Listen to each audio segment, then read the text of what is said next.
despite any efforts whatsoever. It's unbelievable.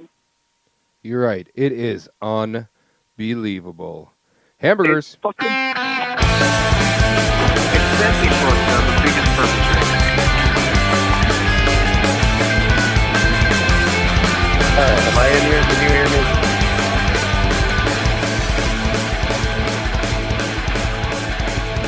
Welcome back to another edition of the Gentleman Fantasy Podcast.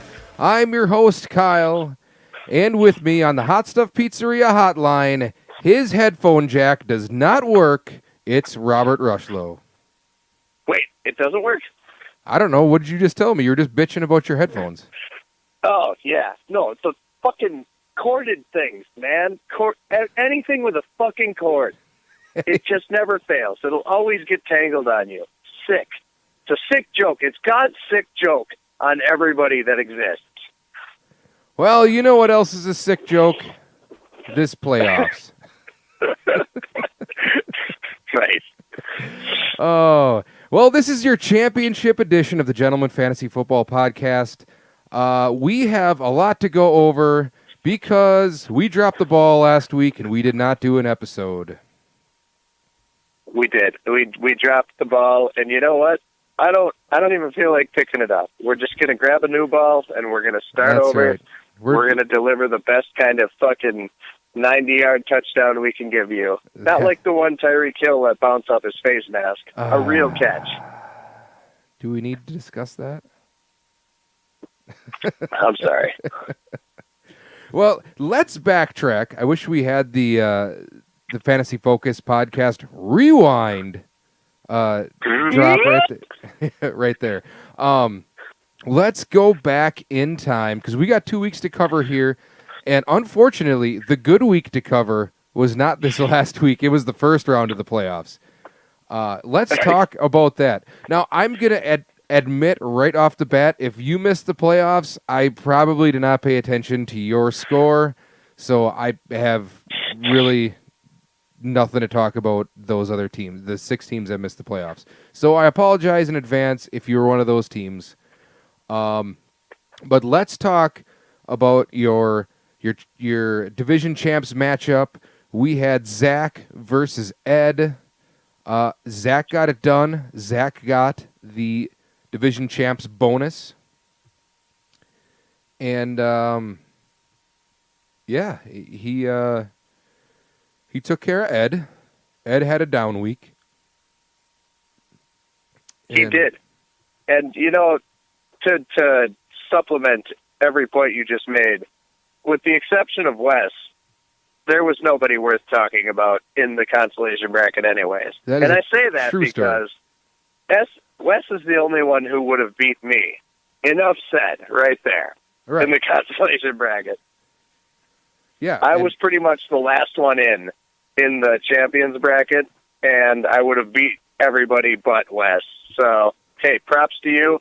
I picked you, Wes, to win out basically in the consolation bracket. Your team is better than what you got dealt this year. Otherwise, the rest of you deserve to be right where you are, especially you, Ryan. Love you, buddy. That is true. Steve was 4-9 going into the playoffs. He had, let me pull out my math sheet here. Steve was 4th highest in points going into the finale. 5th highest, actually. I'm sorry. He had 13-11. And he jumped to 4th highest points. Had he made the playoffs, which literally the bounce of 2 balls is really all that mattered. And when I say 2 balls, I don't mean 2 ball sacks balls. 2 luscious balls. He lost to Justin by like less than half a point at one point in the season, which would have brought him to 5 wins. You know, actually, he needed 3 wins. Never mind. He never would have made the playoffs. He was in rough shape, despite all of his points. He was fucked, but he scored a lot of points this year. Round 1, he came back and whomped Justin by over 30. Yeah, because Justin got the best of him twice this year, I believe. In a division matchup, nonetheless. But yeah, Carlos got the the bonus for the bye week. And I beat Luke Depry 131.8 to 72.9, highest score of the week. And the crazy thing about this, now, the craziest part about the first week of the playoffs was the ending scores didn't exactly indicate what the matchup actually was, because there were some absolutely insane NFL games that weekend. Starting Thursday night, Tennessee finally lets Derrick Henry, they pull the chains off him, they take the shackles off. Derrick Henry has 47.8 points on Depry's bench. Yes. Which led to a long string of text messages of people making fun of Depry and a long smackboard chain of people making fun of Depry. He started Doug Martin over Derrick Henry, which I'll never understand. That is exactly why all of that shit talk was warranted. Oh, Here's definitely. The thing. And on top of that, to make matters worse, when I asked him why he started Doug Martin over Derrick Henry, his answer was, well, I mean, it wouldn't have mattered because I was going to play Deion Lewis if I didn't play Doug Martin. Which is shows laughable. That he does not watch football. Yeah, does he watch football? He also had to start Zay Jones, who he picked up on Sunday morning because Beckham wasn't going to play that week. Yeah, he was in a rough spot. He was in a rough spot. And with he could have. Yeah, he could have put more in his wide receiver spot. He could have got rid of Jones. He could have started one of his Tennessee running backs if it had to be Lewis, whatever. In the flex. Right. He should have started a running back in the flex and not played Zay Jones and just played DJ Moore at wide receiver. That's where he fucked up. Here's the thing. I will not forgive anybody who starts a player from Oakland, period. Oh, Cook was really turning it on for a while, but with the exception of maybe that, if you don't have a tight end that's worth anything, there's no earthly reason Doug Martin should have been your starting running back. I would have picked anyone else. Yeah. And I mean that almost literally. Hey, and on top of that, so now this game ended up 131 to 72, which seems like a huge gap, right? Oh, yeah, that's the thing. Fun fact. Doug Martin was his second highest scoring player. Third, actually. Oh, yeah, sorry. Mahomes third. and Jones. Yes, you're right. But here's the crazy part about that. Now, that 131 was nowhere close to that because going in to the 4 o'clock games, it was neck and neck. It looked like it was going to be neck and neck the whole way. He had, I believe, 2 guys yet to play. And I had Kittle and Smith-Schuster. And between the two of them, they scored 52 points. And that's the margin of victory right there. Which, absolutely. On top of that, had he started Derrick Henry, still wouldn't have mattered. That's the crazy part about that score. That is the beauty. There was no starting. Well, I guess if he started the Lions defense instead of the Jaguars, it would have been interesting. But, yeah, I mean, you beat him regardless. He didn't have a team to go with. And it sucks because Odell Beckham Jr., one of his 2 stud wide receivers was out. You go, hypothetically speaking, like I started Odell, I started Derrick Henry, and the Lions defense, maybe. But, I mean, at the end of the day, you just had the team, man. You beat them outright. You would have beat them regardless. Yeah, and when we're talking about NFL matchups, the New England-Miami game was insane. Just crazy. There was a stretch. That was the noon games, right? Yeah, you and I were talking during the noon games. Yes, it was unbelievable. The New England-Miami game was finishing up. Pittsburgh-Oakland was finishing up. You had the weirdest game of the day, Kansas City and Baltimore going into overtime. That was ridiculous. And that Kansas City game, nobody on either team that was of consequence was getting a score anywhere in that game. You know, Mahomes had 20, but that's 10 points less than what he's averaging for the year. The Baltimore running backs, I had Gus Edwards. Every Baltimore running back and what's his face, the quarterback, scored, but Gus Edwards. Tyreek Hill got a score, but Butker missed field goals. I mean, it was crazy. Just everything that happened in that game, it was just crazy. Right. Spencer Ware, 12.9, but, pretty mortal for a Kansas City running back in a game where you're trying to figure out where the these two points Williams are going. running backs got the touchdowns. Right. I mean, it was pretty nuts. Now we go to the other matchup of consequence. Now this one I have feelings on. Let me tell you. The matchup of Travis versus you, my friend. Yes. Oh, Travis took care of business. He won 107-85. By the way, Travis lost Cam Newton. Yeah. And Cam Newton, here's the disappointing tip. I'm going to split off on my little diatribe for a minute here. All right. Cam Newton. Can I just talk for a minute about Cam Newton? How I nailed it on him being a good quarterback this year? Right now, and this is after very mortal games. Mm-hmm. Week 13, 11.3 points. Week 14, 8.9. Week 15, negative 0.3 points. Yeah.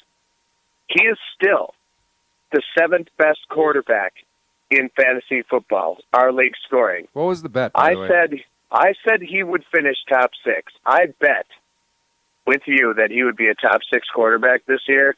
So for me, this is painful because I believed in his talent. I thought he would be amazing, and by rights, he would have been. I'm going to lose this bet, but it's not because I was wrong. I'll give you a golf clap on that one because, I did not see him being that good this year. I really didn't. I had a feeling, man. He was back to MVP Cam level, but, this injury is real. When he needs to get a running start to throw a pass, when he is so beat up that they have to bring in the backup to throw the Hail Mary, something's wrong. Yeah. Speaking of backups to throw Hail Marys, they had to put RG3 in the game for the Ravens to throw the last 2 passes because why the fuck? Why is his name eluding me? Who's the quarterback there? Lamar Jackson. Lamar Jackson can't throw the ball 20 yards accurately. So if I would have started him, I would have had 7 more points. Yes, let's not talk about stud quarterbacks that should have had 7 more points. Fair enough. We'll get into that when we talk about the next week. But you had your boy Jordan Reed coming up big in the clutch. 0 points. 0. Yeah. Jordan Reed, everyone. Here's the thing. I scraped by enough wins to make the playoffs, by piecing together the fact that David Johnson wasn't great. All right, that was a bad pick. All right, but Kerryon Johnson, Aaron Jones, these guys showed up like I thought they would. Adam Thielen, Robert Woods have been solid all year. Phillip Rivers, my boy, my dream quarterback, the 6th-ranked quarterback right now in all fantasy. He was great. Oh man, if Rivers would have just been slightly worse, you could have won your bet. Yeah, I know. But I don't know. If you look at me and Travis's matchup, I won in some categories. Like Phillip Rivers was better than Cam. The Giants' defense doubled up on the same defense. Yep. Everybody on this team showed up enough. They weren't great, but they were good enough, and I lost. 107's enough to win in the playoffs. Going into next week, I would have got destroyed either way. So, yeah, and I'm upset with you about that one, just purely because since we implemented this new playoff rule, where the lowest seed winner gets the number 1 seed in the playoffs, and then you can flip spots. If you just would have beat Travis this week, I'd be in the finals right now. And And that really hurts me. You know, I'm sorry. all I need is, you're my best friend. All I need is one solid out of you. All I needed you to do is to beat Travis. You couldn't do it. And let me remind everybody that listens to this podcast, I think it was maybe 2-3 episodes ago, Pope went on this big rant, not only about my mediocre team, but about how, on top of just wanting to win, he cheers against me. He wants me to lose, so he can always say... Except for that week. I told you straight out I was cheering hard for you that rivals. one. I want to beat you. I always want you to lose. I want you to just be as deep in the mud as possible. No, it's not how I said it. No, it's not how I said it. You being my best friend, my goal is to always just to be one better than you always. Yes, well, congratulations. You made it one round further than me and lost. I sure did. Wish granted. Karma's a bitch. You shouldn't talk shit. I've told you this before. How many people on your team have to go on IR before you realize you got to have just a little bit of modesty sometimes? Do you consider Kareem Hunt on IR? It might as well be. I mean, fuck. I'm going to call that the idiot reserve. There something. we go. IR still works for that one. Yeah. All right. So, unfortunately for you guys who missed the playoffs, I got nothing to say about you guys aside from, hey, we were wrong about one thing. Both of us said Andrew wouldn't win a game in the playoffs. Well, he won the first week. Good work, Joby. Now, it was only because Jason could only muster 57.8 points, but, whatever. Yeah. He won a game. But speaking of consolation bracket, I want to give Wes just a little more credit and congratulate him on keeping the Cooper Troopers name all year long and then having it have the ultimate payoff exactly when it didn't matter. Amari Cooper, nearly 40 points in the first round of the consolation bracket for him. Hey, and it might matter for him because remember, we pay out for high playoff points, and he is currently in the lead. Boom. So, you know what's funny, Kyle? No, what's funny, Robert? When Steve first had Amari Cooper traded to the Cowboys, you made a little joke. You were like, hey, Wes, what do you think about Amari Cooper for Tyreek Hill straight up? As a joke. That might have actually paid dividends if you really think about the scoring from then on. I haven't done the math, but it actually wouldn't have been that far up. Well, Hill still is the number 1 overall wide receiver, I think. Sure. But let's take last week, for instance. Yeah. Amari Cooper did score 0.2 points more than Tyreek Hill, which is 4.3 versus 4.1. Because that would have mattered. No, but hey, I'm just saying, I might do some research on that, and who knows, maybe it actually would have been a pertinent trade, which is hilarious because Steve would have jumped all over that. And it actually well, of course, and I never would have actually done that. Of course not, but that's the funny part about fantasy football, right? This is the rant you go on every year where you're like, these fucking guys will just pick anyone up off of waivers and just start them, and for some crazy reason, they score 40 points. That's exactly what I'm talking about. Yep. For some absurd reason, Steve hung on to Amari Cooper just like, whatever, he's mine. I took him. I'm keeping my team name. I'm not letting this go.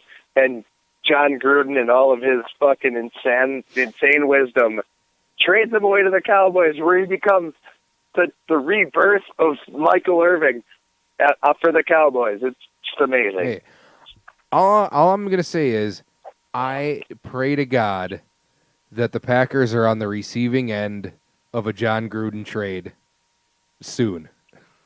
Because John Gruden makes the best trades for the other team.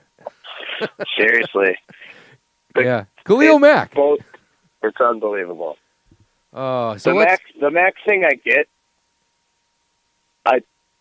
in a way, if you really look at the recipe he's trying to cook up over there, the Mack thing made a little bit of sense. But I couldn't justify the Cooper thing. There was nothing. What are they getting? You know? I don't know, man. Yeah, first round pick. Picks, Great. yeah. You got a lottery ticket. If Dallas wouldn't end up making a playoff push here, that pick would have been a good pick. I'll give you that. Right, but what are you getting? The next Khalil Mack? The next Amari Cooper? Well, maybe. You know what I mean? You had the guys. Yeah. Now, Khalil Mack was gone if he wasn't getting paid. And if you really want to rebuild a team, you cannot afford to have what's about to be the highest paid defensive player in the league. Mm-hmm. So I get that he was gone regardless, because Oakland, you take a team that needs to rebuild to actually win games. Yep. You can't afford him. He knows that. They knew that. They got what they could for him. That made sense. The Amari Cooper thing did not make sense. He wasn't leaving the team. Yeah. He was going to get an average paycheck and be okay with that. Yeah, because it wasn't looking good for him, pay-wise. He admitted it. He's like, I was ready to be an Oakland guy all the time, but they got rid of me. He didn't care. So, who doesn't want to live in Cali, right? Yeah, I mean, it would be probably nice. I don't know. Yeah. I digress. Let's move on. Week 2 of the playoffs, semifinal week. First matchup to talk about. We got Ed versus myself in the 1-4 matchup. And I thought I had a chance. Aaron Rodgers straight fucked me. And Aaron Rodgers was bad. I mean, Aaron Rodgers looked like Peyton Manning at the end of his career in that game. I don't know what the fuck he was doing. Yeah, it was. It's Chicago, man, and your boy Jimmy Graham, dumped a little interception out for you right at the end. Mm-hmm. That was beautiful. I almost wanted him to blow you a kiss through the camera. There you go, folks. Just for you. Just I'm a gonna cap. tip this.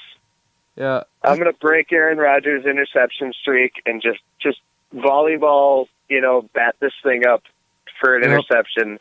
Let's just cap the year off. A terrible year of Jimmy Graham, just pissing me off left and right all year long. Let's just cap that year off by blowing a touchdown, which turned into an interception. And the hilarious part is Rodgers threw for he threw for 100-some yards in the fourth quarter. They were down towards the end zone multiple times to have chances at scoring. And he had 8 points going into the fourth quarter and ended with 7.3 after throwing for all that yardage because of the sacks and the interception. And I was just... This wasn't a great week for all of the greats, though. Oh, no. You look across the board. We'll get there. I mean, we will get there. Oh, man. I went through and did some serious math, and I think I deducted that if you had the top 3 or the top 2 at every position, you probably still would have lost.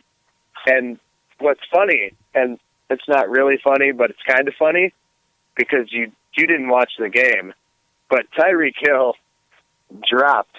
Well, he didn't drop it. Let's say this. Tyreek Hill had a 60-yard bomb thrown to him in the end zone where there was nobody. Pretty much 15 yards in every direction. It was just Tyreek Hill, the end zone, and the football. And that thing bounced right off his face mask. And I was like, wow, that was 10 points right there. Mm-hmm. That could have made a huge difference. Granted, you lost by more than 10, but, you look at all your guys, Kittle, 5 points, Schuster, 4 points. Yep. Just overall failure. Yeah, and Pittsburgh didn't, they scored 17 points, but they really didn't do anything on offense. And I have an honest-to-God question for you. Okay. Did you put a bid in on Williams, Damian Williams? Yeah, all $4 I had. Perfect. That's what you get for giving me shit for not spending my waiver budget because I picked up Damian Williams. And if you would have picked him up, you probably would have started him. You probably would have got that fucking 24.3 points that he gave me, and you would have won your week. So take that for giving me shit for my mediocre team and not spending my waiver budget. Karma's a bitch. I hated that you said you cheered against me after I admitted that I cheered for you when I lose. That's what you get. I'm happy as fuck that you lost. I'm happy I got Williams, and take that. Oh, we got breaking news.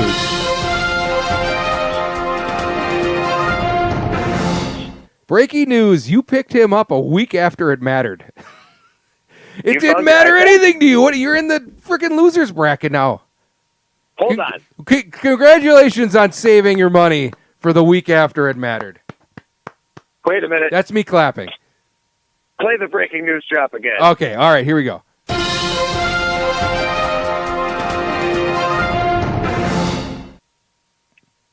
Yeah. You found your iPad? Oh, yeah, I found my iPad. Oh, good. That was the breaking news. I picked him up to fuck you. I thought I made that explicitly clear. All you had to do was bid $5. That's all I got left.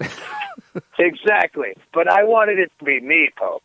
I wanted to own it. So I intentionally spent $1 more than everybody on the free agent budget had, just so I could have him on my roster. I didn't even really want to start him, but you know what? I did anyways, because it made it that much sweeter that I grabbed him. How did it make it sweeter? Him. You lost the first round because you didn't spend any of your money, and all you had was garbage in your lineup. Quote from you directly, every week of the playoffs matters, no matter where you are, because of high points and where you finish and what draft pick you get. So it did matter. You know what? Congratulations. You're going to get the 5th draft pick, your favorite draft pick. Hey, congratulations. I took the guy that would have won you your matchup instead. Yeah. And there was nothing I could do about it. Exactly. That's why. That's why I kept all my money. Look. Just to beat you. It shouldn't have come to that. It shouldn't have come to that. Now, theory. I'm part of your shadow government. I spent the last majority of my money on Gus Edwards, which let's talk about what Gus Edwards gave me over the last. I believe I picked him up in week 12. So he gave me, and I didn't start him all these weeks because remember I had Kareem Hunt. He was fantastic at one time. Kareem the Dream. 11.8, 8.2, 6.7, and in the second round of the playoffs, 16.4. Sure. I mean, I got a guy. That guy could have helped you. Put it that way. It takes balls to start anybody from Baltimore. I give you props. They just been running all over people. Yeah. But Ed took care of me, and I am now in the 3rd and 4th place game. And let's talk about the absolute shit factor of Zach and Travis's teams this week. Holy fuck. 62.4 to 53.4. It was literally a race to see who could score less in that matchup. Breeze did nothing. Lamar Miller got hurt. But speaking of people that just didn't do anything in the second round of the playoffs, because that was the theme this week. Guys that did absolutely nothing. Phil Lindsay, 4.4 points. Cam Newton, negative 0.03. and Travis got the win with his quarterback scoring him negative points. How the fuck is that even possible? Yeah, I'm gonna just say this. Everybody in the league would have beat Zach. I feel like he should buy the league a drink or something at the league party. Like, if you get to the semifinals and you finish dead fucking last in scoring, like league-wide, Joby beat him, Crawl, Jason, everybody. That's drink-worthy. In fact, I'm going to motion to implement a rule where if you're in the championship bracket and you score the league low, it's mandatory that you buy a drink for the league at the end of the year party. Yeah, I mean, this semifinal matchup was almost as good as the year, which I think it was between Krull and Steve for the championship, and the two of them combined for the league lowest points in the championship week. It was like a 65 to 62 matchup or something. Right. That was a long time ago. Travis, I'm looking at you too, buddy. You only beat 1, 2 people in the entire league, and you're about to be in the championship game. You finished third from the bottom, and you're competing for the championship. I hope you sleep good tonight, knowing you're going to make money regardless, even though even my pathetic ass beat you this week. And in the last time we played, like, your luck just never fails. Everybody in the league would have beat you, but 2 people, and you're in the championship game. You just ruthless assassin of my logic. Oh, yeah. It's unbelievable. Hey, and I'm the one who's feeling butthurt right now, more than anyone else, because I beat every other team in the championship bracket. I just didn't beat the team I had to play. In fact, I beat everybody else aside from Ed and Steve. Well, I just didn't beat the team that I had to play, which is your fault because you lost last week. Listen. If you just would have spent some of that waiver money and got a better team, you could have beat Travis, and I could be playing Ed for the championship, and you could be playing for third place against Zach. Listen, I told you about karma. You publicly declared, I'm just mediocre. You know, just living up. I'm living up to your expectations here. What do you want from me? I scored my 90 points, and I lost. Well, you know?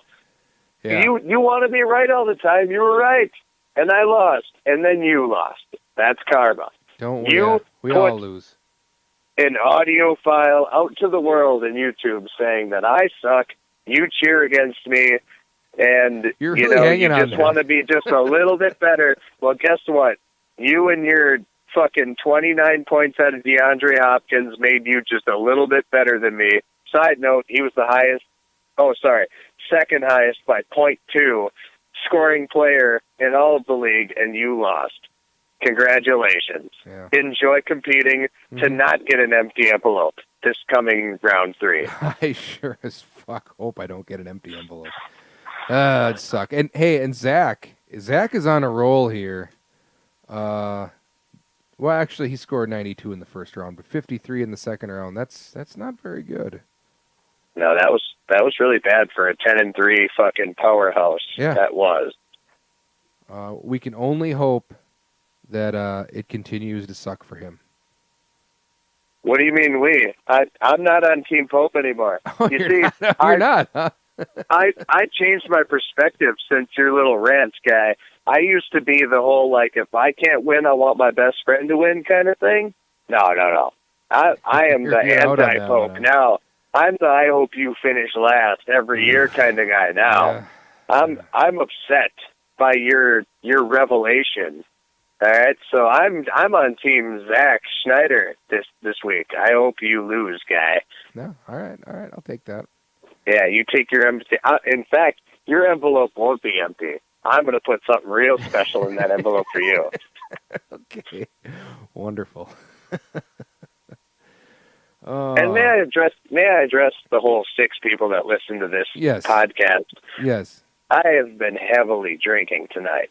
Wonderful. So if it sounds like I just don't care, it's because 1, the Packers are out of the playoffs. 2, I am out of the championship bracket.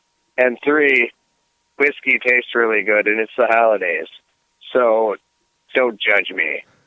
Hey, speaking of the 6 people that listen to the podcast, I have breaking news.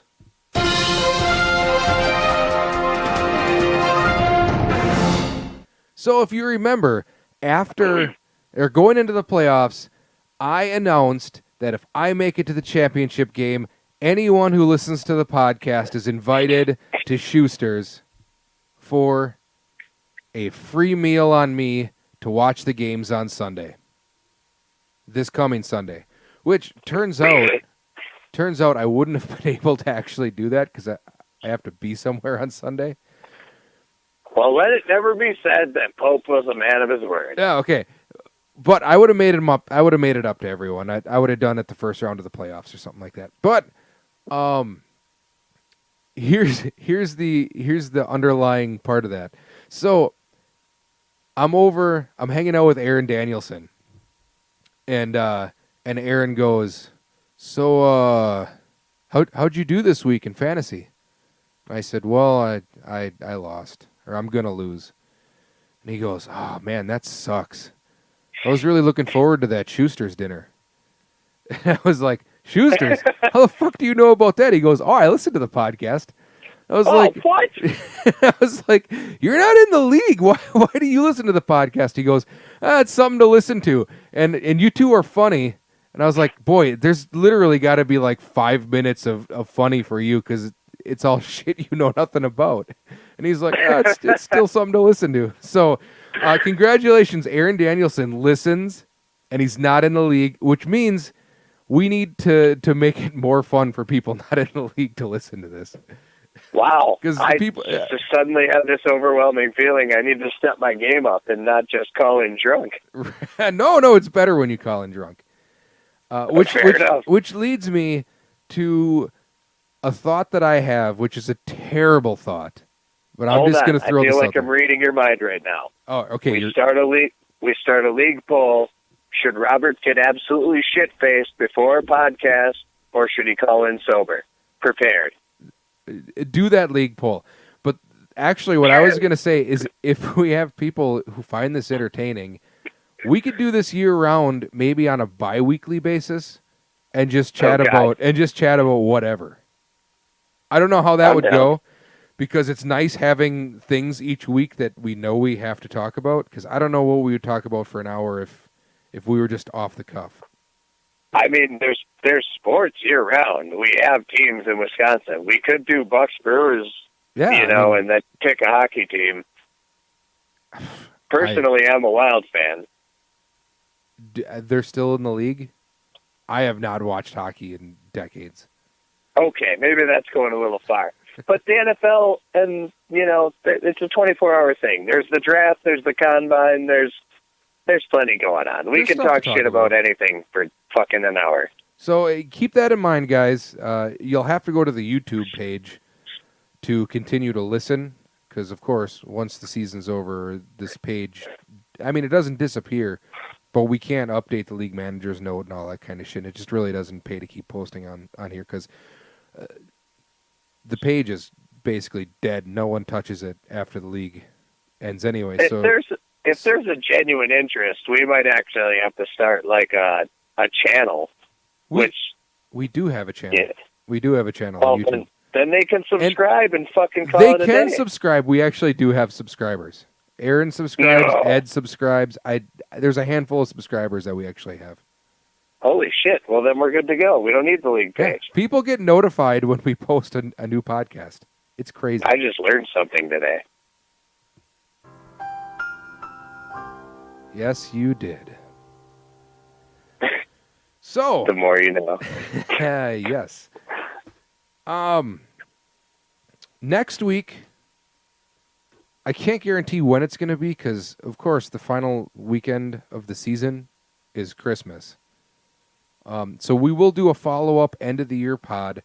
I have a whole bunch of factoids for you that, I was going to talk about tonight, and I think we're going to save that for the end-of-the-year wrap-up episode because as I was going through the Skins games and scoring and whatnot,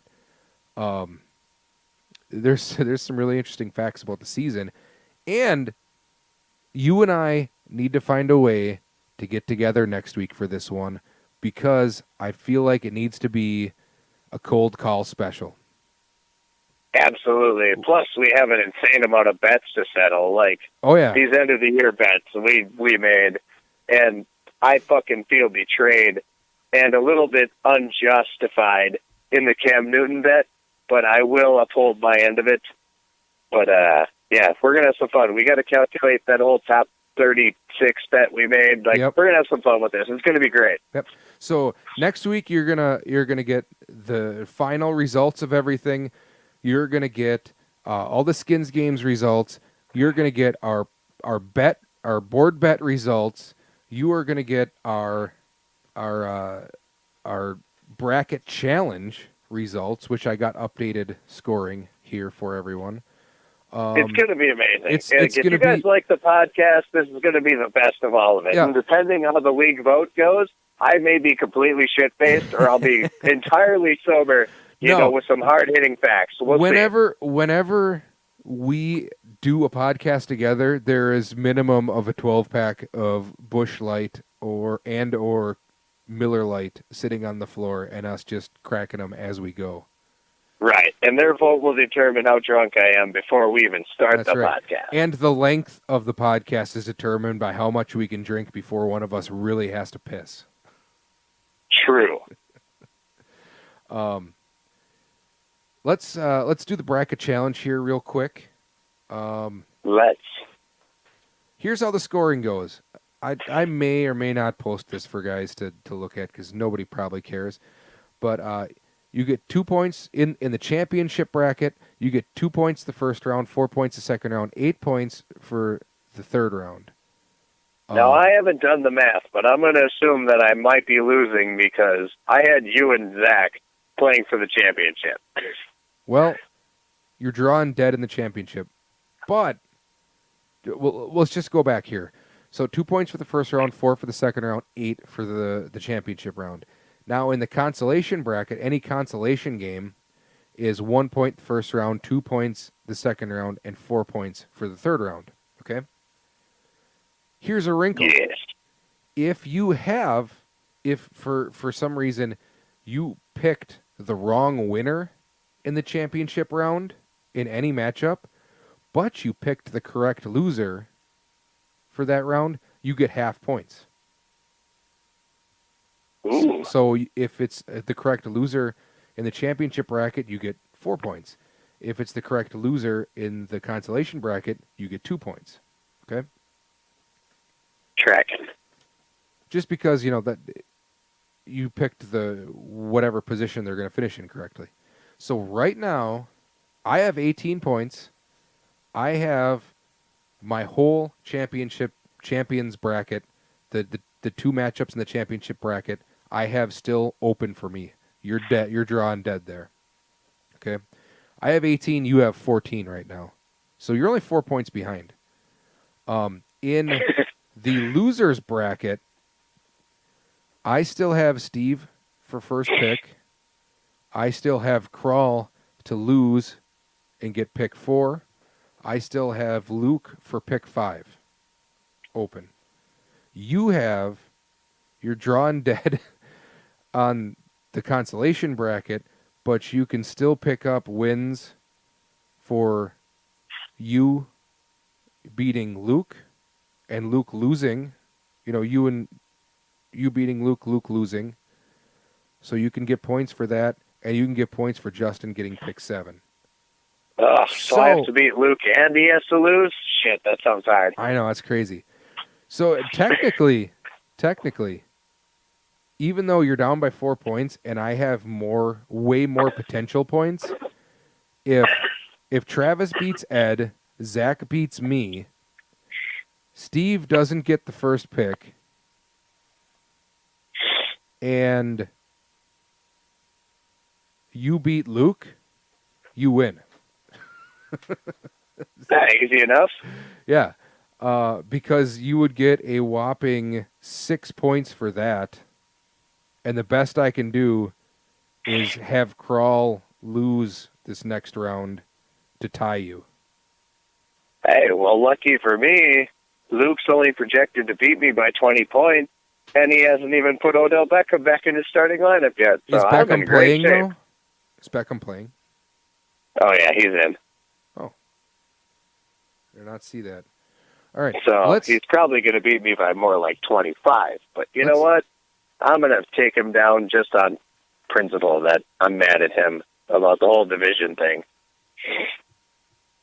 Yeah. Let's talk about a few more clerical things here quick, just to get them out of the way. High playoff points. Leader in the clubhouse right now, Steve at 239.5. I'm in second at 223.2. Ed's in third at 197.8. And Travis is in fourth at 169.4. Everybody else is way below. So Steve, all he's got to do is outscore me by 16.3 points all he has to do is score, not let me outscore him by 16.3 points. And he gets Boom. the money for that. There you go, Ed Wes. has an Here's your outside chance to be relevant, buddy. Ed has an outside chance since Ed's been scoring at an alarming rate this season. He's 42 points behind, so there's still an outside chance for him to surpass both of us. And Travis needs to outscore everyone by 70, so he's really not in it. But that was the top four. The race. Can I talk about? All right, go ahead. Sorry, I'm sorry. What did you want to talk about? No, it's off subject. I'll Okay. get there. Not going to take this thing off the rails yet. Total points. At the end of the season, Ed had 1521. Travis was in second at 1414, which is a lot of points difference, right? A little bit. Well, after 2 weeks in the playoffs, Ed has 1719. I am in second at 1594. I could talk about other guys because there's a few other people in the 1500s, but let's just say I'm 124.9 points behind Ed. I don't see anyone catching him. Yeah, it doesn't seem all that realistic. The James Conner thing was quite the stroke of luck. Yeah, Ed ended up with the number 1 and number 2 draft picks basically because of Le'Veon Bell. It's hard to overcome that. It really is. So, I would like to congratulate Ted Rumlow for making the championship game in our league, even though he's not in the league. Good work, Ed. Congratulations. Ed's team this year, and I'm just going to throw a few points out there. And Ed or Zach, I know you're listening. I got a project for you. I need you to do the power rankings because I want to know what Ed's averaging at the end of the season as compared to everyone else because it is staggering, I think.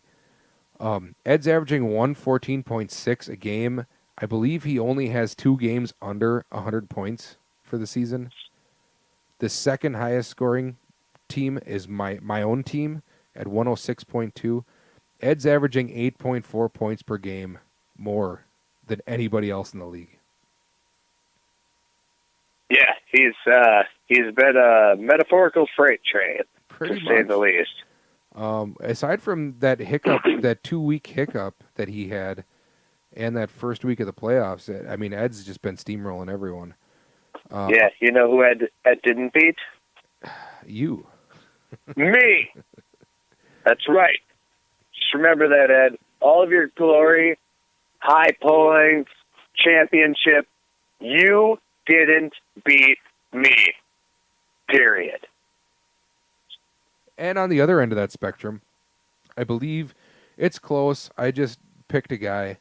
I believe Kral has had the least points in the league. Through 13 weeks, he had 1,080, plus 152 for the playoffs so far, is an average of 82.1 points per game, which means that Ed's been outscoring him by 32.5 points a week. That's enough, huh? Oh, fun side fact. The other person Ed didn't beat was Luke, and those were actually in consecutive weeks. He lost back-to-back. He lost to me and then to Luke. Those were his only 2 losses, and they were in weeks 10 and 11 consecutively. Correct. And then he lost to Los in the championships, or the the bye week. True. Which technically didn't count, but, you know, he could have had some more money on top of what he's Take that for already data. There you go. So, now, looking forward to this week's games. Oh, shit. And I accidentally clicked out of the fucking league page. Jesus Christ, get your shit together. That's right. If we had a producer, we'd edit that out. Only one of us can be a drunken idiot. So it looks like, oh, Jesus Christ. Oh, Travis is going to start Case Keenum in the championship game. And Ed? I love it. Ed? He doesn't have a choice. Yeah, Cam Newton's out. Remember it's when that or Tannehill. Yeah, and Tannehill. Oof. Let's just say Tannehill almost got him a skin award by scoring -4-something points in a week. Man, this is rough stuff. Like Keenum against Oakland or Tannehill against Jacksonville. There's got to be something on waivers that is better than this. It's not good. It's not good. And I challenge all of you out there listening in the league, pick up every quarterback off of waivers right now. Reach out and grab them all. Every single one. And make him play. By the way, Keenum. And he's out of money. He's been out of money for like 10 weeks. Everybody in the league, I'm telling you, if you're listening, put $1 on every quarterback. Just pick up a quarterback. And make him start Keenum. Yes. He would have done it to you. Oh, fuck yeah. I could not root against Travis harder. I'm doing my part as we speak. I just don't want to see him win. It's just a thing. He came in all cocky last year, and things have just been Eli Manning and Sam Darnold. Yeah. Yeah. So he's got his. By the way, he's playing Nick Chubb against Ed, and Ed gave up on Nick Chubb only because he's got Todd Gurley and Marlon Mack, and he's etc. Yeah, and James Conner. And now he's got James Conner's replacement, Jalen Samuels, who just had 18 points in a week. And, boy, pickings are tough for Ed with running backs right now, obviously. Can I have a quick moment of memorial for two guys that were very special to me this year? Sure. All right. I'd like to take this moment. And I'm going to leave it to Pope to do a bunch of extra work that he didn't feel like doing, to play some really sad background music while I talk about Aaron Jones and Kerryon Johnson. Carry on my wayward son. Yeah. I loved those two men like no middle-aged Wisconsin white guy should love two running backs in the National Football League. Aaron Jones and Kerryon Johnson were literally my spirit animals this year. And they're both on injured reserve. They both had the potential of the all-time greats. Aaron Jones was legitimately the Devontae Freeman of 2018. Kerryon Johnson, maybe like the, I don't know. Fuck it, I'm going to go like 100%. He was the fucking Walter Payton of, probably like next year. This year he wasn't everything I thought he would be. But all I'm saying is they were fantastic. They both suffered season-ending injuries. They were everything I said they were going to be. Nobody else believed in them. You all jumped on the bus after I said from the fucking mountaintops or from the basement of my house on a podcast that 7 people listen to that they were going to be great. And goddammit, they were. Unlike Royce Freeman and the other people I ranted about. I was just going to say, what about Royce Freeman? He was that 3-headed monster you had. Fine. You know what? Royce Freeman would have been great too. If that asshole Phil Lindsay, that stoner, that fucking weird, that sideshow Bob-looking clown can't decide if he wants to be a mulatto or like maybe An some albino, Puerto Rican a looking guy. mosquito, his Just libido. decided like, hey, I'm really fast and I can run a football. He should have broke his leg in like week 3, and I would have been completely right. But it's not about Royce Freeman. It's about Yeah, Aaron right. Jones Yeah. and Kerryon Johnson. Carry on my wayward son. And with that said, that is our final Carry On My Wayward Son drop of the year. I'm retiring it. I'm legitimately crying. I'm retiring it right now. Done. Till next year. Until next year. All right, well, since we're going over matchups, championship game, Ed versus Travis. Who you got in this one? I have Ed. I'm taking Ed too. You just have to. In my opinion, he's had the best team all year. And Travis is coming off a dismal week. He lost his quarterback. Eric Ebron's questionable. That's the big thing for me. There's a couple things that stand out, right? Yep. These are things that I intentionally avoid, and I talked about this earlier in the year. One, he's starting the same quarterback as, the team for one of his starting running backs. He's starting Case Keenum and Philip Lindsay. This is an issue because if one performs extravagantly, typically the other suffers. It's just data. It's a fact. Unless you're Breeze and Kamara. I mean, unless it's a receiving back. Sure, but even, let's say Philip Lindsay catches, a couple of long passes, it tends to not even out as much as you'd want it to. Other thing, his flex receiver, Pettis, is going against his starting defense. Mm-hmm. Hypothetically, one's going to suffer, right?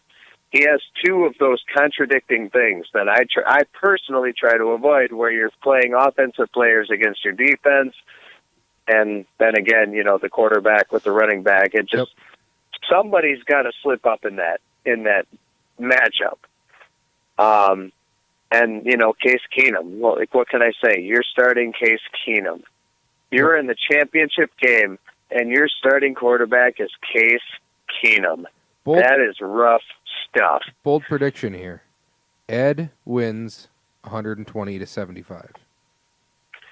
I agree. It's funny. Travis is projected to have more points, but I don't actually think this is going to be close. There's other things that play into this. Devontae Adams is going against an extremely good pass defense, regardless of what you guys think about the Jets. They can defend a pass, and they're really good against wide receiver ones. Eric Ebron has been exposed. He might not have very many fantasy points this week, regardless of all of his touchdowns. The Giants have held tight ends to a very low amount of not only scores, but yardage to the tight end.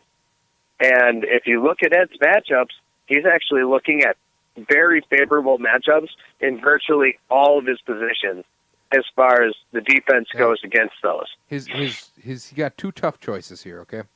Number one is Kirk Cousins, who has not been really that good recently, versus Super Bowl Nick Foles. He's back, baby. All you gotta do is get rid of Wentz, give Foles the ball, week 13, week 14, give him the ball, Philly goes to a Super Bowl. Foles did not perform fantasy-wise last week, but he looked good in that game. So that's a tough decision, in my opinion. The other tough decision... It's interesting because Cousins hasn't been great on the road. Granted, they're going inside, versus Detroit, so he might feel a little more comfortable in that respect. But I like what you're going with Foles. Isn't it funny that, Foles is taking over right around that time where they can be that unpredictable team again? Yep. They get hot and go on a run. And here's the thing, though. They didn't put Wentz on IR. I see the Eagles falling into that fucking Bears trap Do you remember the Bears when the guy who got them there wasn't the guy who played in the Super Bowl? Oh, yeah, I have this really strange feeling. You should ask Los about that one. I think his name was Kyle Orton. I have this strange feeling that Foles is going to start winning games, and then a very important game is going to roll around, and they're going to roll out Wentz, No, they can't do that. and they're going to lose. It'd be one thing if Foles hadn't won a Super Bowl already, but I mean, Foles has God on his side. I'm telling you, if Wentz is healthy, they will not start Foles. No. You've seen it. Come on. It's Foles. It's playoff. I'm telling you Playoff right now. Foles is back. Then why didn't they put Wentz on IR? They need an emergency backup quarterback? I don't know. No way. I bet you when Wentz is healthy, they roll him out and they lose. I'd love to see that. That'd be fantastic. I would Wentz too. will be It would packing lead to his the bags, biggest man. explosion of fucking theories ever. They're trading Wentz. It's going to happen. Simmons talked about it with Cousin Sal. They're Oh, going to end up because trading his everything ass. Simmons talked about is what's going to happen. How many hypothetical trades does he come up with? He literally has a section dedicated to the trade machine that never happened. Well, of course. Here's the other tough one that Ed has. Tough decision. James Conner coming off a high ankle sprain. He's questionable for the game. He's going to try to play according to what the ESPN report is. Ed's got to choose between does Conner might play and does he re-aggravate that? Do you start him or do you start Jalen Samuels? That's a tough choice. That I can't say. Here's what I will say. He'd be smart to bench them both, start Tevin Coleman, call it a day. That's me. I'm not going to tell him what to do, but in a situation like that with a team that is as unpredictable and weird as the Steelers are, if it's going to be that close against the New Orleans defense at home that's been extremely good, I would just punt on the whole situation, put a guy I know is going to get carries in, bench them both, start Tevin Coleman, get the points, win the game. That's me. Yeah, but remember, Tevin Coleman got 145 yards and 11 carries last week. It's not like he's getting a ton of work, and he really, the 5 weeks before last week, he really hadn't done anything. I think I'm the Tevin off. Coleman advocate of the world. I've had him the 2 years before this year. He doesn't need a ton of run to be productive. I just think needs an opportunity. Unless the Steelers say James Conner is playing, they're 100% confident that his ankle's okay, I think I'm starting Samuels. Okay, here's the thing. Carolina doesn't have Cam, right? Hypothetically. Yes. Atlanta could be in a situation where they're running the ball just because they're up. I'm just going up a hunch here. And Atlanta doesn't score points. Atlanta doesn't score points, though. That's the problem. Their offense is not good unless they're playing the Packers. Tevin Coleman is good. I'm telling you right now, I'm not Tevin saying Coleman he's not good. I'm will outscore Connor Samuels. I'm telling you. That's just how. So you'll board bet that Coleman's going to score more than either of those guys? I've spent my life for what? How many years have we been doing this, Paul? What, the board betting? No, just fantasy, at the level we've been going at. I think it's 12 years now. If we're going to make a board bet, I want you to pick which one of them outscore Coleman. I'll take Samuels. Okay. And that's just a hunch. And that's just a hunch that Connor's not going to be healthy. That's my But I'll point, take it. though, is you're rolling the dice when you start someone. Like, what if Connor's healthy, but he's not fully healthy? Then So it becomes this Samuels weird then split. Samuels plays.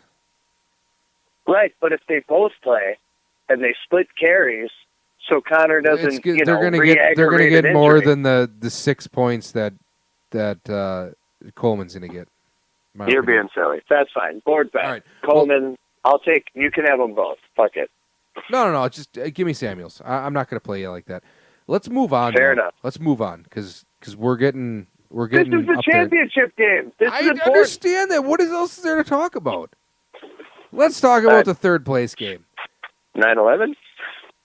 Let's not talk about 9/11. And let's not talk about Satanism in the government. That's all I'm going to say. Okay. Let's never talk about that again. If you listen to last podcast on the left, you'll know what I'm talking about. Don't ever listen to those episodes. Don't do it. I did not take your advice. You really shouldn't have listened to that. It's disgusting. The most disgusting thing I've ever heard. And that's saying a lot because I listen to Jeffrey Dahmer. Oof. Yeah, and I talked to Lois.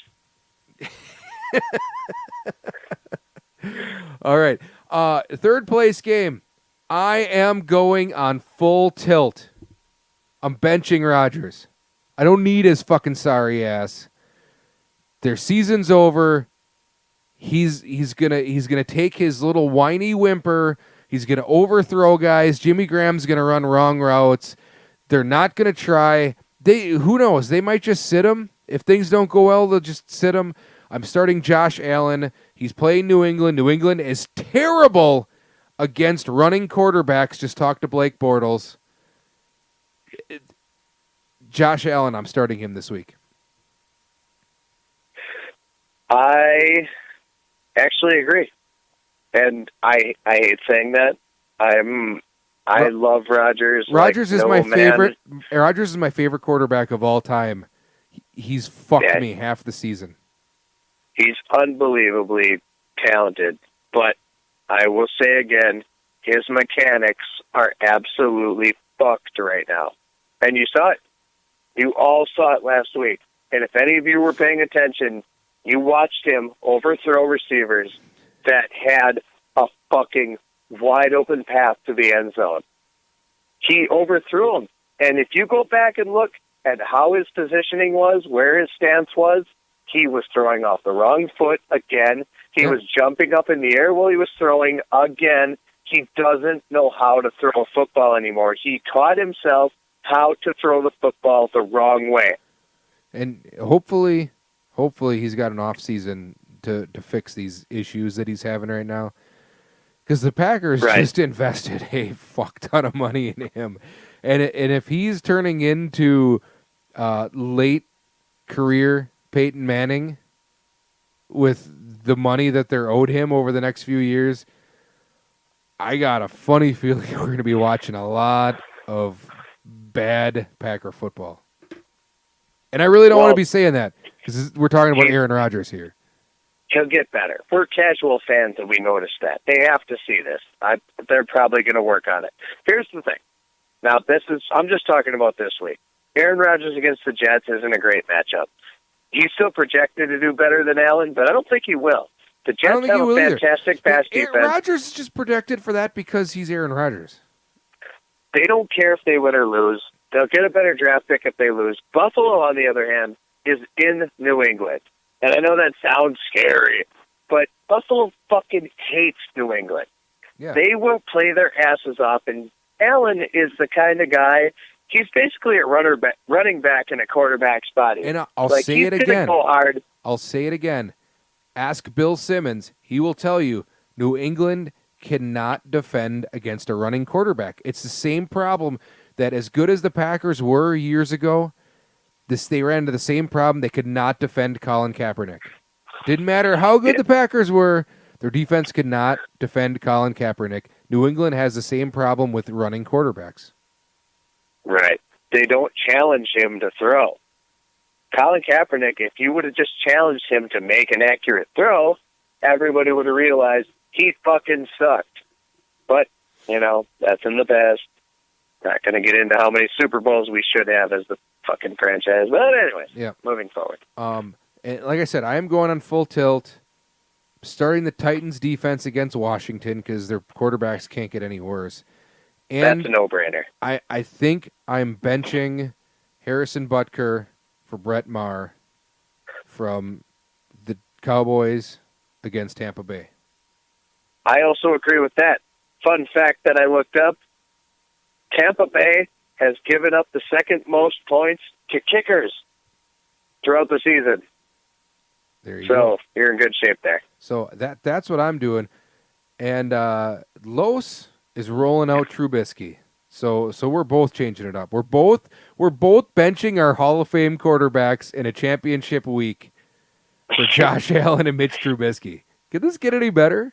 He's starting Ian Thomas, the Carolina tight end, because he has no other options. His tight ends keep getting hurt. He's playing the Dolphins defense against Jacksonville. So we both have questionable defenses against terrible teams. We both have. He's playing Jason Myers, who was a top. I think he was a top 1 or 2. He's a top 5 kicker going into last week, and he did terrible last week. Excuse me, he did terrible last week. Yeah, the Jets kick a lot. Yeah, and they're playing Green Bay, and Green Bay has nothing to play for. It's a really interesting matchup here, in my opinion. Absolutely. And another fun fact, because I do idiotic research, Ian Thomas is actually the favorite of the backup quarterback to Cam Newton when practice was going on. So he actually could be looking at a big game. Really? Who is Cam Newton's backup? It's not Derek Anderson yet, right? Derek Anderson plays for the Bills, but no, I knew this. I actually looked it up. But anyways, his backup actually favors this quarterback. So Taylor Hinkie. I have no idea who that is. Yeah, I know Taylor Hinkie. The Bears used to have Caleb Haney. I think that's who it is. No He's idea. only thrown like 5 passes in the NFL. But that's the starting quarterback for the Panthers, and he prefers Ian Thomas. So there you go. It might actually be a favorable matchup. All right. There you go. I'm going Take that for data. I do stupid research. I'm going on tilt this week. I'm picking myself. Who you got in this matchup? I think I know what the answer is. I'm taking Los because you're a dick. Thank you. On to the next matchup. You are playing Luke Depre.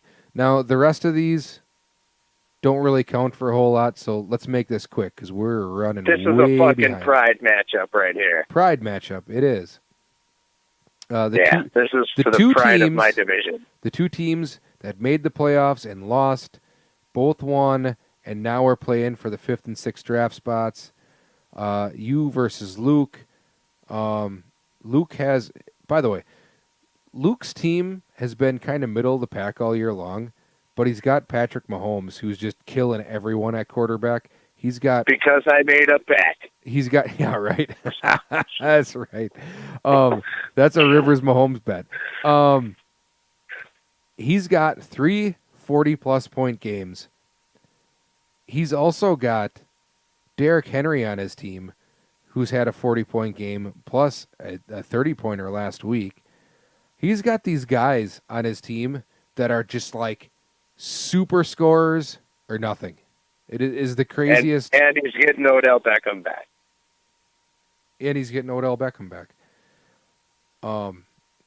Yeah, so his team's either going to score a ton of points or not.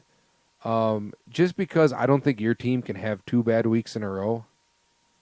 And Kansas City's playing Seattle. I'm going to pick you. Damn right.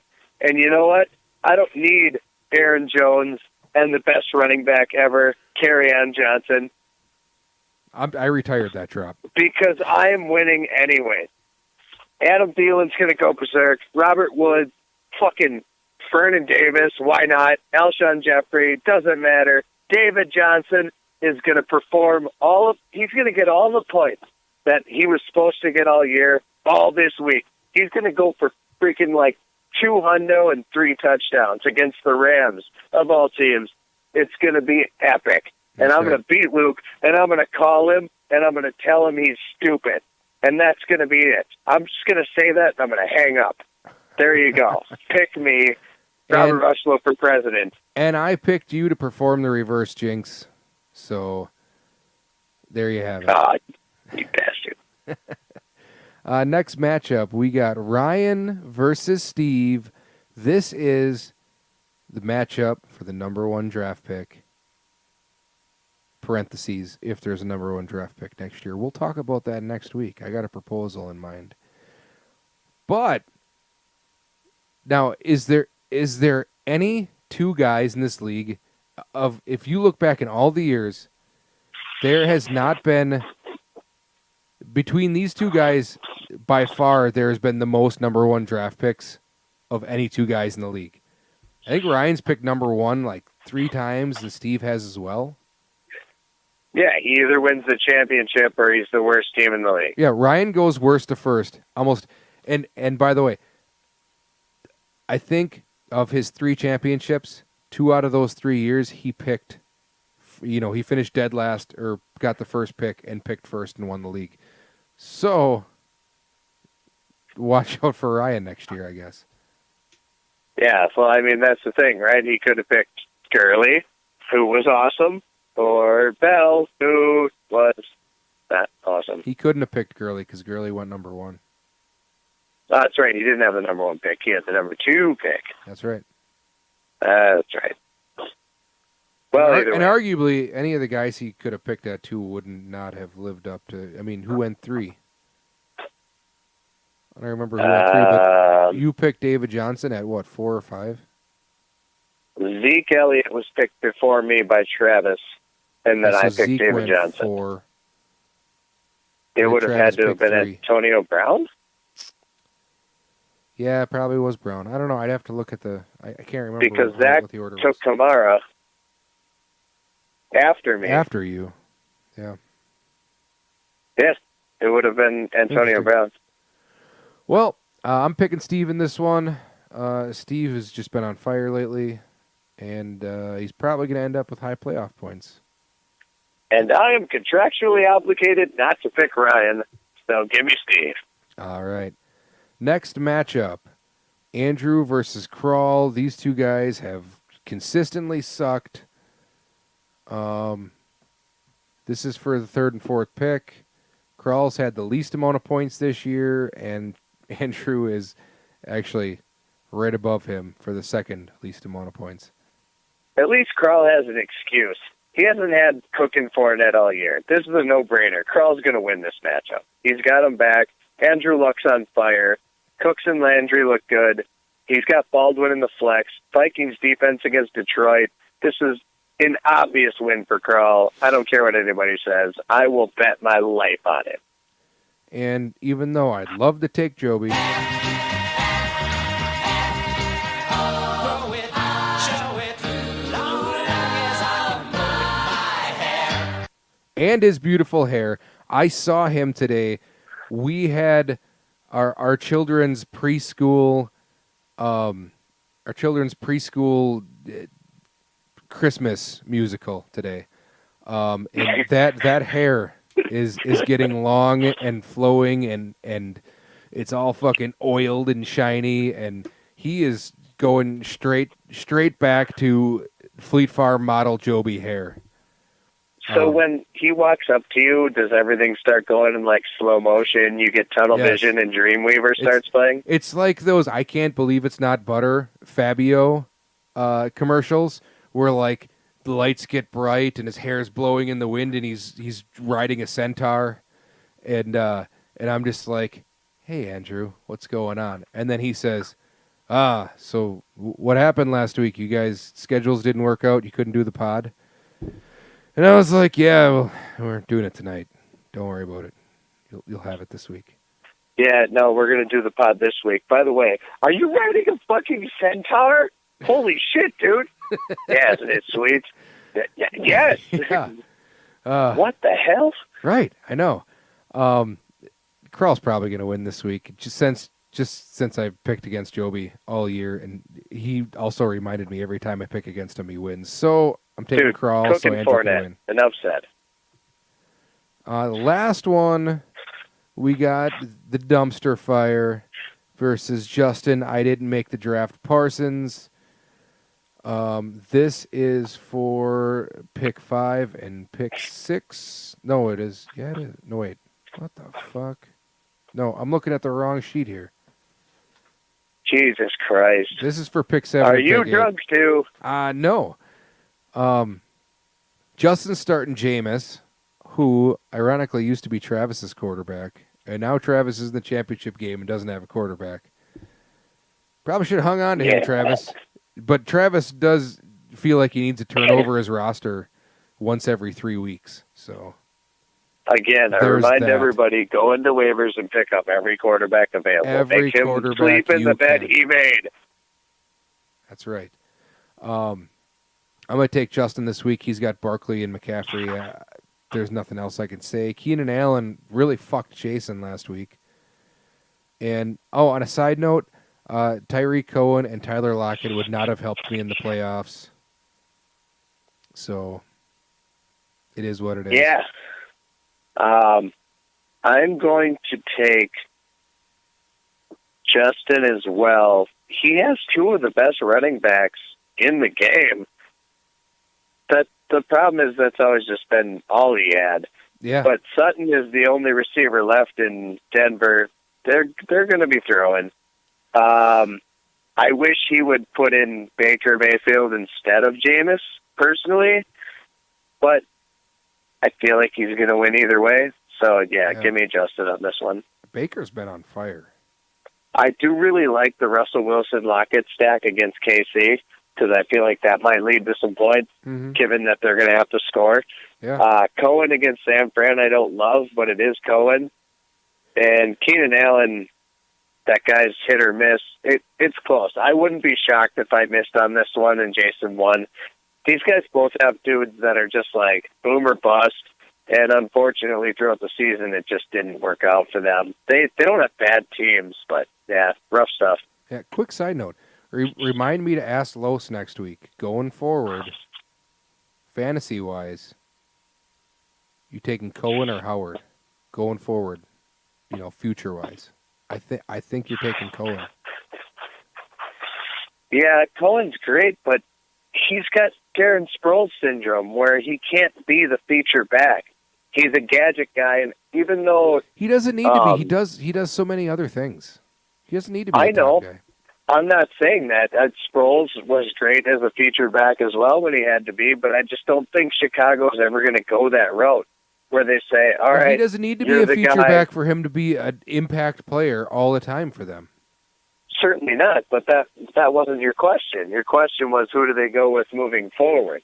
And I don't think Cohen can ever just be the guy. I'm saying who's a better fantasy player going forward, Cohen or Howard? Oh, I see. I mean, Howard's just a dump truck. He can get you the 2 yards you need on a fourth down conversion. So I think the no-brainer there would be Cohen. And I that goes against what I said in the beginning of the year. So if I can admit it, anybody can. I mean, I did say that I liked Cohen. I mean, where I got Cohen in comparison to where you drafted Howard, I liked Cohen better. But that was just absolutely. Not only did Cohen outscore Howard, but I took Howard in what, like the fifth? Like I got up there for him, but I wanted to go heavy on running back potential. So. Yep. Well, that's our final week of matchups. Like I said, next week we got a whole bunch of end of the year stuff. We're going to be making cold calls, so if you're listening, be prepared. It's probably going to be, well, I can't even tell you what night it's probably going to be Wednesday or Thursday, I guess, next week. Tuesday is Christmas. We'll figure it out. It'll be Wednesday or Thursday, I think. And let's do one more family circle for you. What do you got, Bob? Oh, hey, before we start Family Circle, I just want to let everyone know all those random stats I threw out, I completely made up. Anyways, so Family Circle. What? Yeah, no, they weren't true. All that shit, I made it up. I just figured they'd believe it, because who the fuck is going to do that kind of research? I believed it. I didn't know. You're all so crazy. Come on. You think I really took the time to figure out who gave up the most kicking points? Get out of here. Anyways. I was kind of hoping that was true, because I had no idea. Honestly. Come on, guys. Family Circle. I haven't been home a lot, so I have nothing. Rob doesn't listen to adults at school anymore. So there's that. Oh, great. Yeah, we're doing extracurricular counseling because he apparently doesn't care what anybody says but me anymore. So, like, they told him, hey, you know, you were bad at recess, so stand on this wall. And he's like, I ain't standing on that wall. I'm going to go play. And he just went and played. And the adults are like, well, we can't beat him. So I guess is this a backdoor Donald Trump joke here? I mean, I'm just saying. Oh, fun fact. Here's one. So I went to Ryan's school. Well, I guess all my kids' school. I went to Ryan's class for Arts and Crafts Day, where we made a bunch of random Christmas stuff. All right. So I was in charge of the table where we make these fucking snowmen out of wooden bricks, and you use these gloves for hats. It you know, whatever. Second grade arts and crafts. It wasn't anything special. Right. This one kid was obsessed with the wall, like the Donald Trump, like, building the wall. Yeah. And I don't know if he gets this from his parents. I'm sure he does. I'm assuming that's what it was. But this kid kept saying, the wall, you know, we got to build the wall. We're doing this with the wall. He literally made his snowman like everybody else did all these fun colors. I made mine like an army guy. You know, I put all the camouflage on him. Sure. And he literally made his snowman with 2 eyes, a mouth, and the wall written underneath its mouth. And I did not know how to, like dial him back. Be like, kid, this is a very, like, ethnically diverse school. You should probably just settle down with the wall Let's not stuff. be talking about the wall. Like, he was going hard.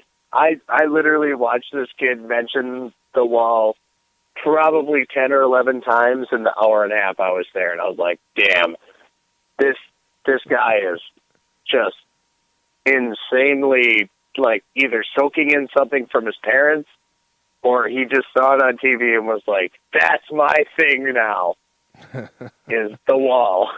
But, wow. Well, it was impressive for a 7-year-old boy. That's fantastic. So my family circle involves a 5-year-old boy. It's not my family, but here's a little backstory here. Nicole, of course, works for the Two Rivers School District.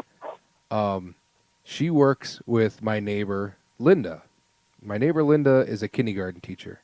And piggybacking on my previous comment about Christmas concerts, the Two Rivers School District had their Christmas concert the other day. And Nicole, now that she doesn't have her own classroom, she helps out some of the other teachers when it comes to that kind of stuff.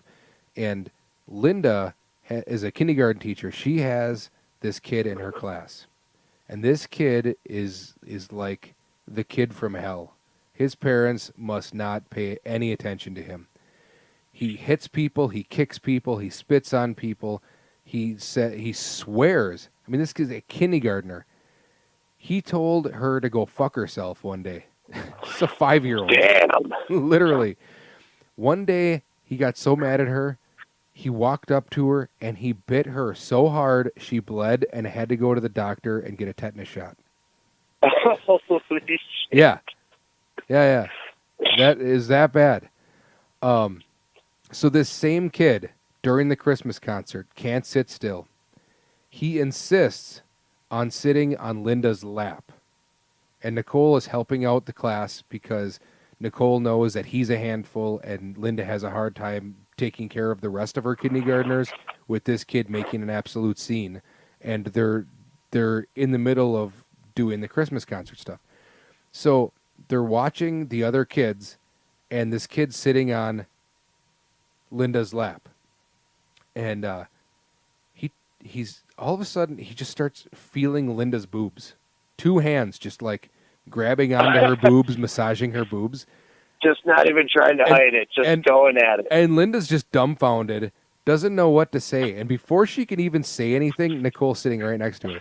Before she can even say probably anything, liked it a little. before she could say anything, the kid goes, Mrs. Shire, I really like your boobs. So that's incredible. Just grabs him and says, Mrs. Shire, I really like your boobs. You have nice boobs. I mean, Well, what the hell do you all right. even say to that? I have a question. All right. Now, from an unbiased perspective, because you're a boob guy, are they nice boobs? I refuse to comment on my neighbor's wife. Hey, it's a pure question about boobs. It's I'm not saying you gotta, say anything else. Were they nice? I mean, I'm sure they're wonderful. I'm sure they're wonderful. I have no idea. Was he absolutely correct about the boobs? Would they feel good? I don't know. I haven't touched them. Speaking of Christmas concerts, can I just say, I went to Rob's. Yep. Rob and Ryan, sorry. Rob didn't even sing. He just stood there, went through the motions, and watched the other kids sing. Really? And Ryan doesn't sing very loud. It just, it's so painful. See, now my kid's the other way. My kid is like, he's doing the motions, he's singing, he's smiling, he's super excited. Yeah, because Vince is the fucking man. But here's the thing. Like, I hate people. I really do. Like, I like you. I like all of our friends in the league and, obviously my family. But other than that, I don't want to look or talk or be exposed to anyone else. Well, maybe you're the problem then. That's probably true. But I just hate going to these fucking Christmas concerts and watching just these disgusting families with their sick kids and their freaking bad habits and their weird fucking Yeah. You guys know what I'm talking about. There's a lot of weird kids out there, I gotta say. It makes you wonder about the families, Yeah. And it only gets worse when you get to like Appleton, where everybody's super progressive and weird and, we're going to be the patriarchs of this theory of how to raise a family. I have free-range children, kind of shit. Oh, yeah. That's a thing. Free-range children. Like, there's a guy in my kid's Cub Scout pack that literally has free-range children. So he doesn't tell them what to do. So he had a little girl. She must have been like 4 years old. Okay. And I talked about the camping trip we went on way back episodes ago. Mm-hmm.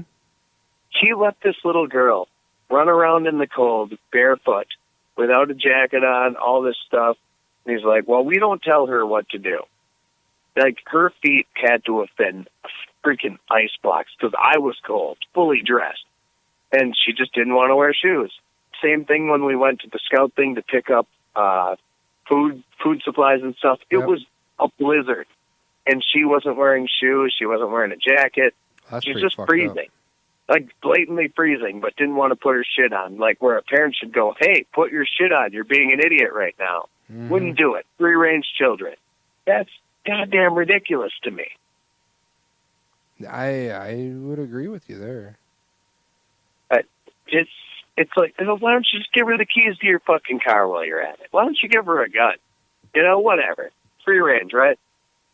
Yeah. Yeah, weird. I got nothing. Why don't you let them hang out with Vince and they can piss in your closet together? Yeah, Whatever. Yeah, sure. I got one more note for you. We have new neighbors. The house on the corner went up for sale. Whoa. New people. Where's the breaking news drop? Oh, sorry.